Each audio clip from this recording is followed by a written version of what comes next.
Sergei Volkov, step away from the truck. I'm supervising a paid move. Hands clear of the tablet. This is Sergei Volkov, owner of State Line Movers in Orlando, Florida. Once is a mistake, twice is a scheme. He did this to dozens of families across 2 years, and every single one of them handed him their entire life first. It's only the work order. You raised the price after the load was inside. Costs change once the job is real. She stood in the parking lot of a Days Inn on Elm Hill Pike in Nashville with 2 children, a border collie, and $48 in her checking account.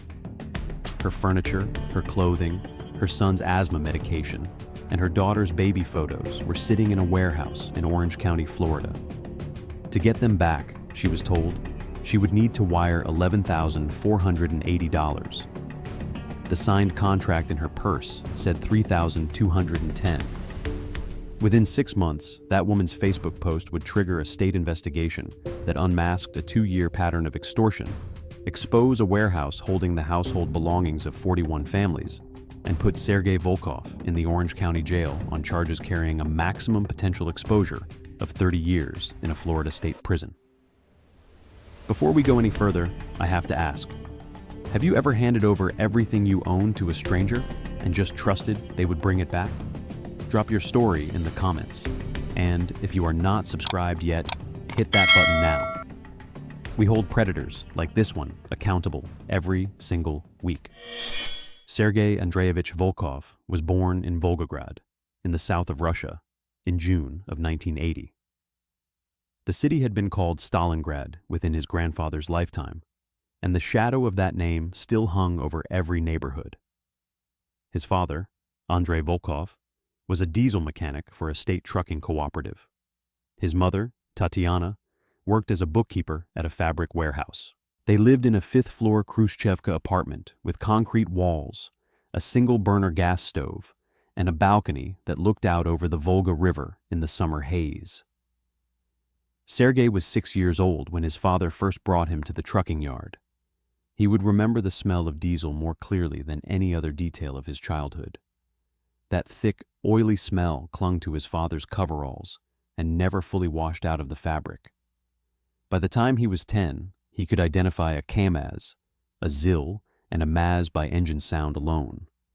His father let him ride in the cab on short runs and taught him how to check fluid levels and how to lash cargo down to a bed with rope. The Soviet Union collapsed when Sergei was 11 years old. The trucking cooperative dissolved within a year. His father spent the next 2 years without steady work, taking piecework repairs at a garage in the industrial district. The family ate cabbage soup for weeks at a stretch. Tatiana sold her wedding ring at a pawn shop on Sovetskaya Street to cover the electricity bill in the winter of 1993. Sergei never forgot the day his mother came home without the ring. At 17, in the spring of 1997, an uncle sponsored Sergei's passage to the United States. He arrived at John F. Kennedy International Airport with $240 in cash, sewn into the lining of a canvas jacket and a single duffel bag. His uncle owned a small moving company operating out of a leased garage on Neptune Avenue in Brighton Beach, Brooklyn, servicing the Russian-speaking neighborhoods along the Atlantic corridor. Sergei was put to work the day after he landed. His starting wage was $6 an hour, cash. He loaded trucks in the heat of Brooklyn summers and in the ice of Brooklyn winters. He learned how to wrap furniture in blankets and secure it with rubber bands, how to disassemble a bed frame without stripping the bolts, how to angle a sofa through a doorway that was 2 inches narrower than the sofa was wide. He learned which apartment buildings on Ocean Avenue had freight elevators and which ones did not. He learned that on a good day, a strong mover could earn as much in cash tips as in wages if the customer was pleased at the end of the load. Sergei married Marina Kuznetsova, a dental assistant from Odessa, in the spring of 2005 at a small courthouse ceremony in Kings County. They rented a 1-bedroom on Brighton 4th Street above a Russian pharmacy. Their daughter Anya was born at Coney Island Hospital in 2007. Their son Maxim was born in the same hospital in 2010. In the fall of 2011, with 2 young children and no room to grow in Brooklyn, the Volkovs relocated to Orlando, Florida. Sergey's cousin operated an auto body shop in Pine Hills and had told him the moving industry in Central Florida was expanding faster than the local labor pool could supply it. The family drove down over 3 days in a used Chrysler minivan packed with everything they owned. Sergey was 31 years old.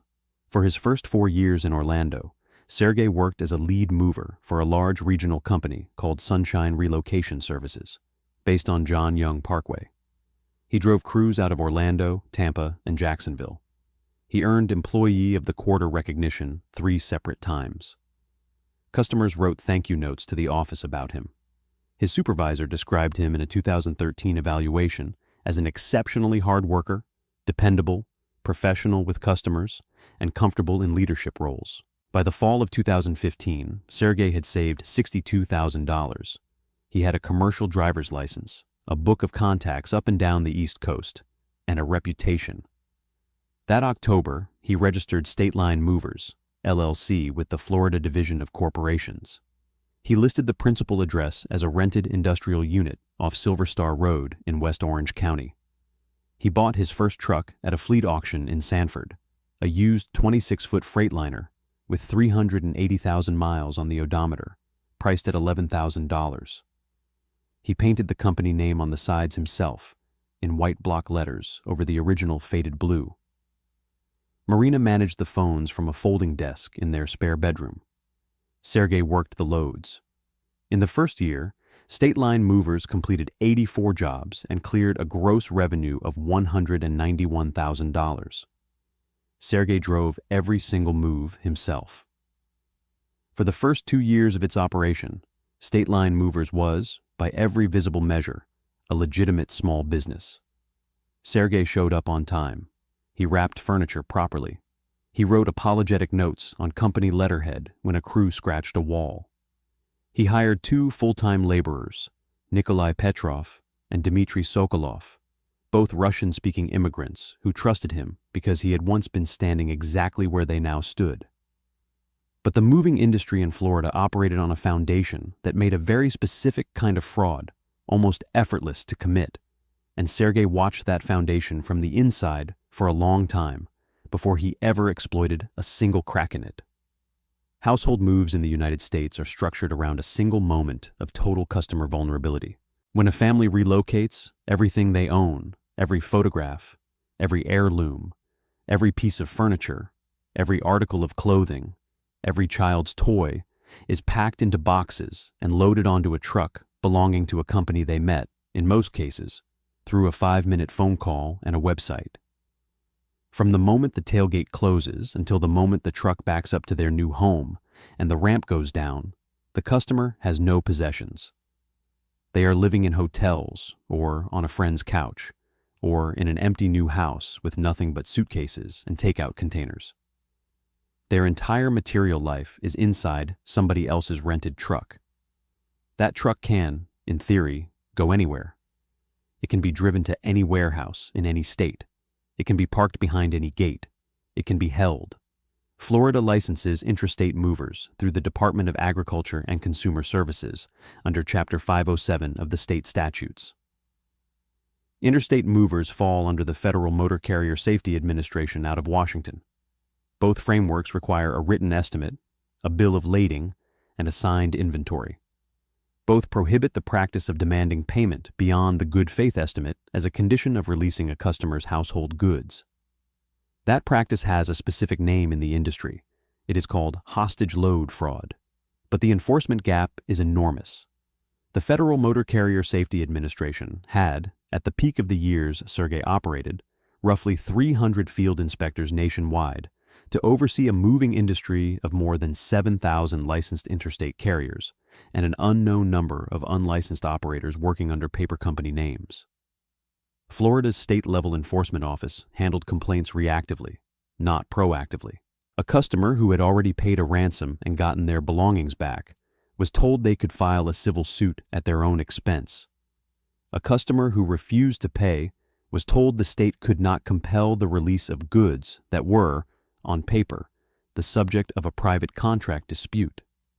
Sergey understood this. He had watched other Russian-owned moving companies in Brighton Beach get away with variations of the same scheme for years without a single indictment. The pattern was simple, and the enforcement was almost non-existent, and the customers, at the critical moment of leverage, were stranded 800 miles from their possessions with nothing to negotiate with. The first inflated invoice at State Line Movers, according to the state's charging affidavit, was issued on February 12, 2022. The customer was a retired middle school teacher named Beverly Henshaw, 68 years old, relocating from a 2-bedroom bungalow in Kissimmee to a senior apartment in Asheville, North Carolina.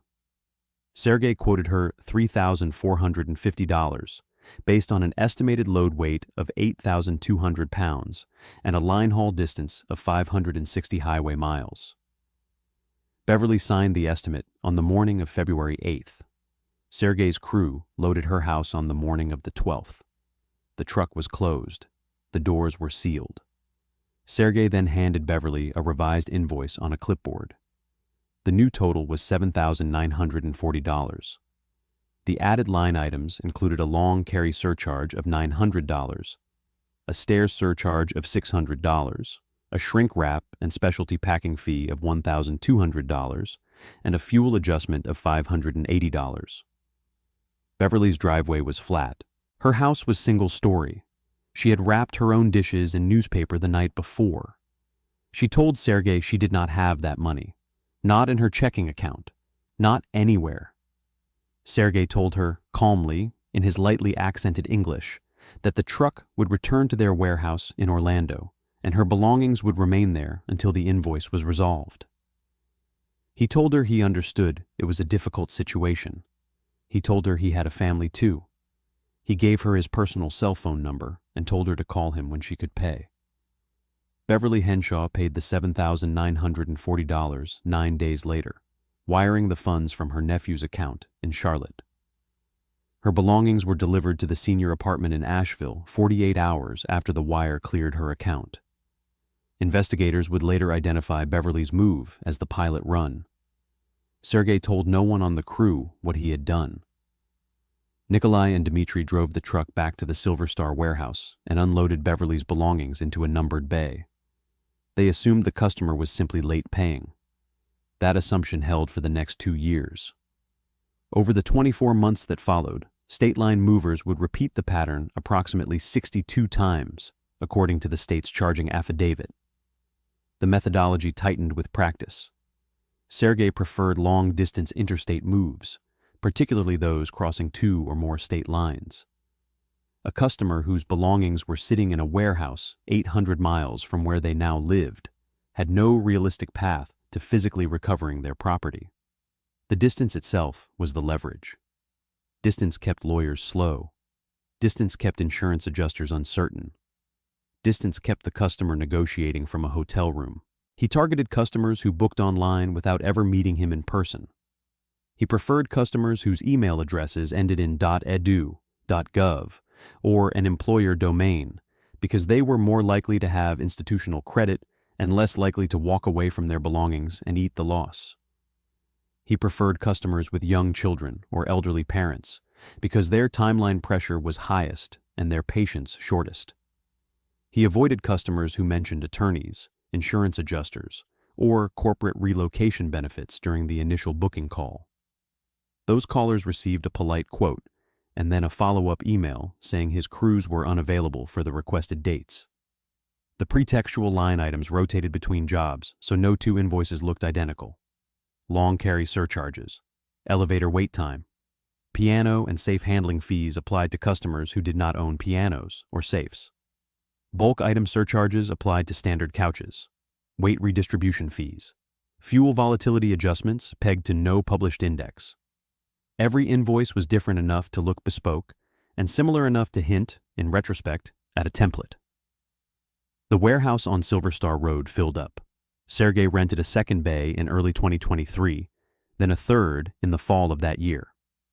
By the summer of 2024, the leased warehouse space totaled 11,200 square feet, and roughly a third of it was occupied by the household goods of customers who were still, at that moment, in the middle of negotiating their ransoms from motel rooms in other states.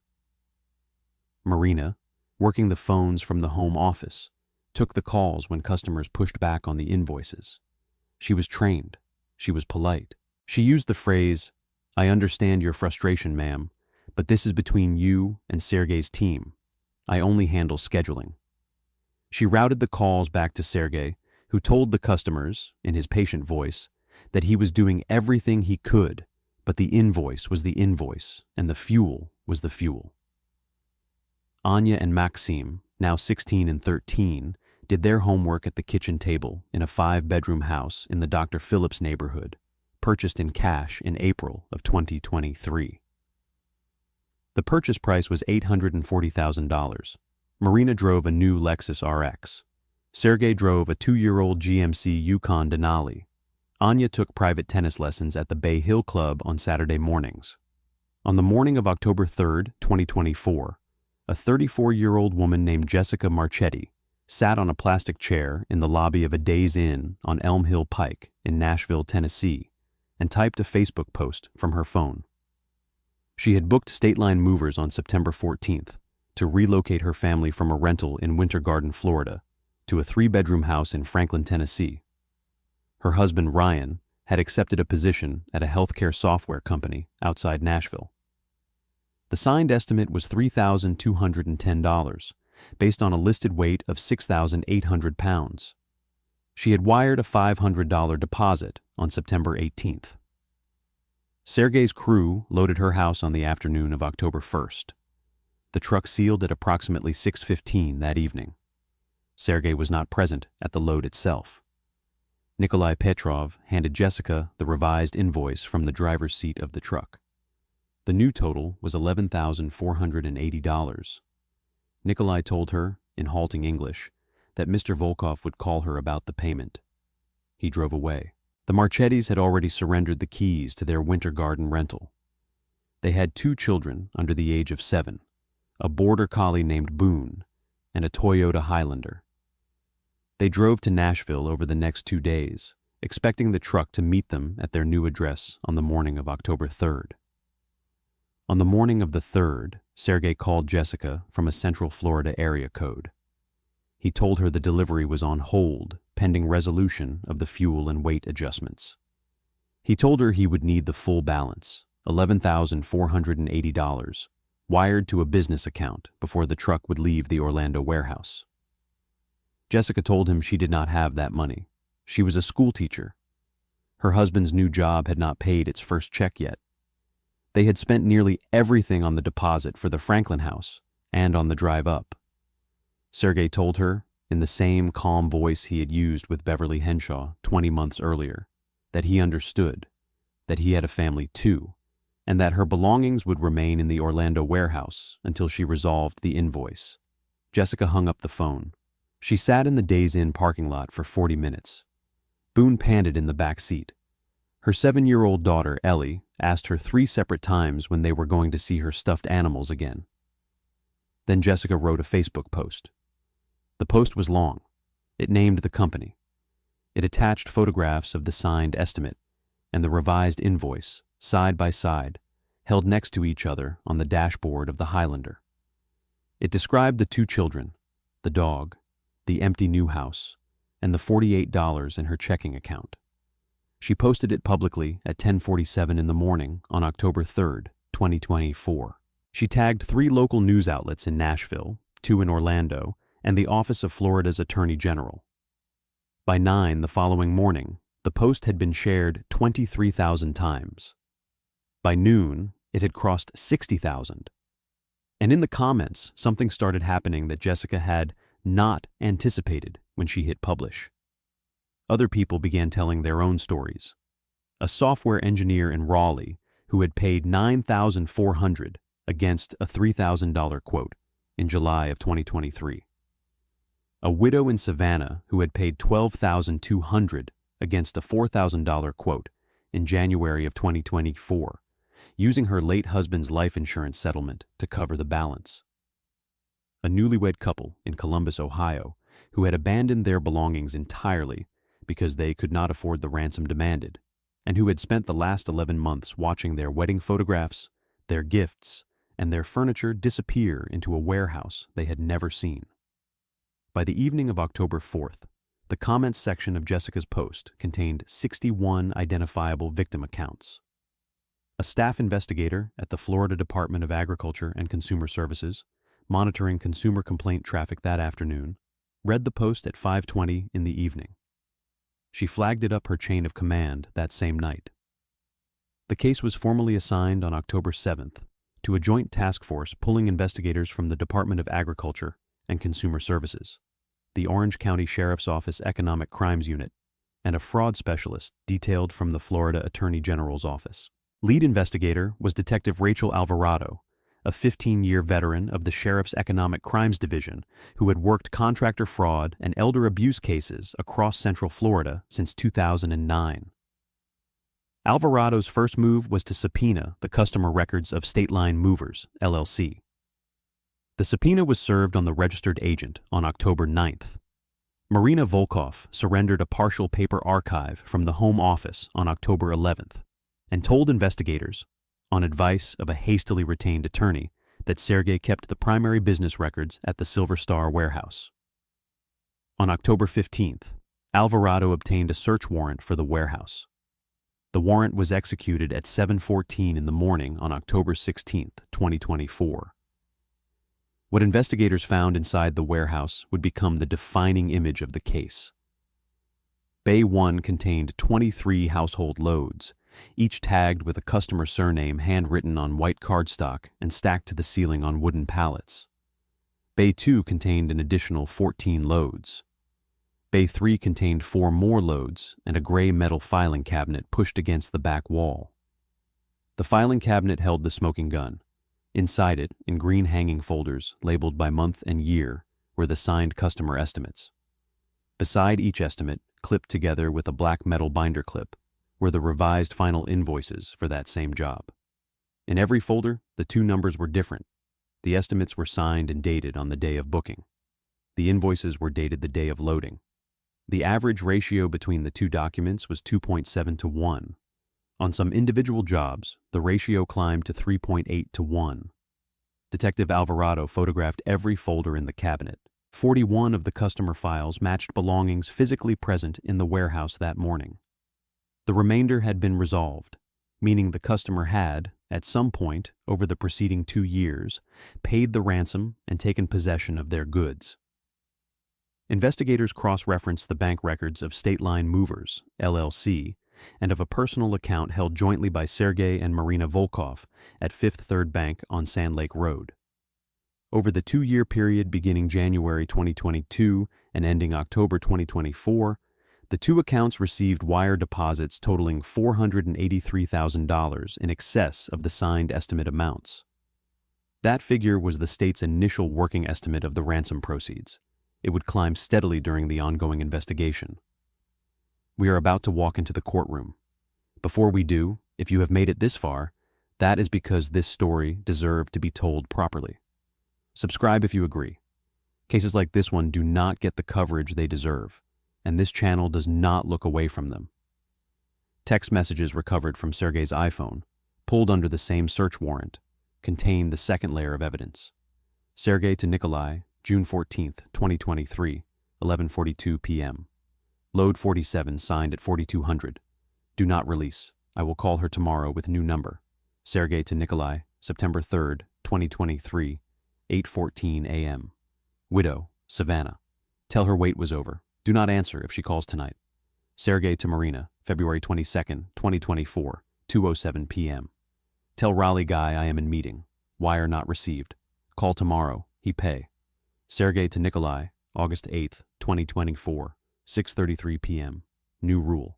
No release without wire cleared. No exceptions. I am tired of chasing. There were more than 400 messages in the same voice, the same casual, unmistakable pattern, spread across a group thread that included Marina and both crew members.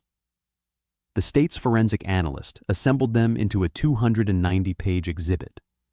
Detective Alvarado obtained a warrant for Sergey's arrest on October 24, 2024. Deputies with the Orange County Sheriff's Office and investigators from the Attorney General's Task Force served the warrant at the Volkov residence in Dr. Phillips at 6:42 in the morning on October 25, 2024. Sergei answered the door in a gray t-shirt and dark blue athletic pants. He was holding a mug of coffee in his right hand. Marina stood a few feet behind him in the tiled hallway, wrapped in a robe. Anya and Maxime were still asleep upstairs. Detective Alvarado presented the warrant. Body cameras were rolling from 3 separate angles. Alvarado: Mr. Volkov, we have a warrant for your arrest on charges of extortion, grand theft, and violation of Florida's Deceptive and Unfair Trade Practices Act. I need you to step outside and turn around, please. Sergei looked at the warrant for a long moment. He set the coffee mug on a small table by the door. He looked past Alvarado at the deputies on his front lawn, at the 2 unmarked vehicles in his driveway, at the neighbor across the street standing on his porch in a bathrobe. Sergei: This is a business dispute. This is a civil matter. Alvarado: Sir, please turn around. Sergei: My customers signed contracts. If they did not read them, that is not my problem. This is a business. Alvarado: Mr. Volkov, turn around and place your hands behind your back. He did. He was calm. He did not resist the cuffs. As Alvarado tightened them, he turned his head slightly. Sergei: Am I allowed to speak to my wife? Alvarado: Not right now, sir. You can call her from processing. Sergei: Detective, my customers. They signed the contract. They signed for the weight. The weight was different at the truck. This is not a crime. This is a fee. Every mover has fees. Alvarado did not respond. She walked him down the paved driveway. Marina stood in the doorway with one hand pressed flat against the frame, and the other holding a phone she had not yet used to call an attorney. She did not follow him out. Sergei's last words before the deputy closed the door of the patrol vehicle were spoken over his shoulder, to no one in particular. Sergei: I want to speak to my lawyer. Sergei Andreevich Volkov was booked into the Orange County Jail on 33rd Street at 8:14 in the morning on October 25, 2024. He was fingerprinted, photographed, and processed on 29 total counts. The charging document filed by the State Attorney's Office for the 9th Judicial Circuit of Florida included 8 counts of extortion under Florida Statute 836. 5. A second-degree felony carrying up to 15 years per count. 14 counts of grand theft in the first degree under Florida Statute 812. 014. Based on individual customer losses exceeding $100,000 in aggregate. 4 counts of a scheme to defraud under Florida Statute 817. 034. 3 counts of violation of Florida's Deceptive and Unfair Trade Practices Act under Chapter 501. The maximum potential exposure, if the counts were run consecutively, was calculated by the State Attorney's Office at approximately 30 years in state prison. That figure is not a projection of what Sergei will receive. The case remains pre-trial as of this filing. In Florida, sentences on counts of this kind typically run concurrently for a first-time offender with no violent history, though the state has publicly indicated it intends to seek an upward departure based on the number of victims and the sustained duration of the scheme. First appearance was held on October 26th before Judge Marlon Ferrer at the Orange County Courthouse on Orange Avenue. Bond was initially set at $250,000. Defense counsel Anthony DeLisi of the DeLisi and Marek firm in Winter Park argued for release on recognizance, citing Sergei's family ties in Central Florida, his lack of criminal history, and his ownership of a paid-off primary residence. The state attorney presented a bond argument built entirely on victim exposure. 10 victims had traveled to Orlando or dialed in remotely for the hearing. Beverly Henshaw, the retired teacher from the February 2022 move, spoke first. She was 70 years old. She addressed the court from a wheelchair, wearing a lavender cardigan and holding a folded sheet of yellow legal pad paper in her lap. Beverly: Your Honor, I paid this man almost $8,000 I did not have to get back the belongings I have spent my whole life collecting. I did it because I was scared. I did it because I did not know what else to do. My son is deceased. I have no husband. I have very little family. Those boxes were everything I had left of my life before Florida. I want the court to know that I am one of dozens. I want the court to know that some of us are still waiting for our things. Jessica Marchetti spoke next, appearing by video from Franklin, Tennessee. She held her 7-year-old daughter, Ellie, on her lap during her statement. Jessica, my daughter is asking me every night when her stuffed animals are coming home. Her name is written on a box in a warehouse in Orlando. She has been sleeping without them for 3 weeks. My son needs his medication and the belongings that this man is holding. This is not a business dispute. This is a hostage situation. I want the court to understand what he did to us in that Days Inn parking lot. Judge Ferrer revoked the initial bond figure and set a new bond at $750,000, requiring surrender of the passport and GPS ankle monitoring as conditions of release.